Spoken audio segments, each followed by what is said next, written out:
खबर शामिल करते हैं सांगड़ से ब्यूरो चीफ वकार भट्टी से। Inspector federal seat certification and registration department Hyderabad की टीम गुलाम हुसैन टालपुर, वसीम बारादी और एक प्राइवेट शख्स वसीम वल्द बूटा मलिक साकिन चक नंबर 22 ने मुस्तफा पेस्टिसाइड शॉप सांगड़ पर गैर कानूनी तरीके पर सरकारी छुट्टी इतवार के दिन छापा मारा। 2 लाख रुपए रिश्वत की डिमांड की और पैसे न देने पर दुकान से डबल कैबिन सरकारी गाड़ी नंबर GW651 में 5 कट्टे जालंधर सीट कारपोरेशन रहीम यार खान का बना हुआ कपास बीज जबरदस्ती उठाकर ले गए, जिसकी मालियत 1 लाख रुपए है।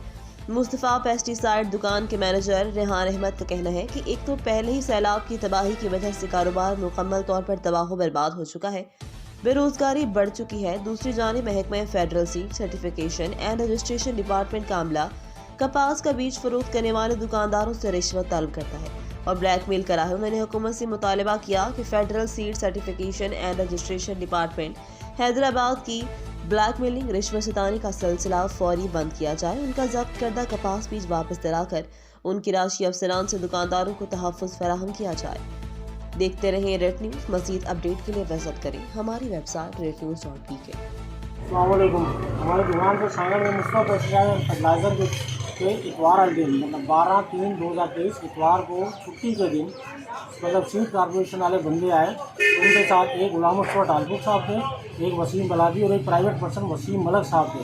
वो बगैर किसी इन्फॉर्मेशन के बगैर किसी इतवार वाले दिन सरकारी छुट्टी वाले दिन हमारी दुकान पर आए और हमसे वो तकरीबन 5 लाख मालियत का सीट उठा के ले गए। पहले उन्होंने हमसे मतलब रिश्वत वगैरह मांगी कि हमें पैसे दिए जाए, हालांकि तो हमने उसको इनकार किया। तो वो गवर्नमेंट की सरकारी गाड़ी में तकरीबन 5 लाख मालियत का सीट हमसे उठा के ले गए। तो हम आला हुकाम से अपील करते हैं कि हमें इस मामले में हमें इंसाफ दिलाया जाए। पहले ही इतनी बेरोज़गारी है, इतनी महंगाई है कि और इस तरीके से अगर गवर्नमेंट के आला मतलब सरकारी इदारे के एहलकार अगर दुकानदारों को आकर ब्लैकमेल करेंगे तो ये क्या हमारा हाल होगा। तो ये हम अपील करते हैं कि हमें जो है ना इंसाफ दिलाया जाए।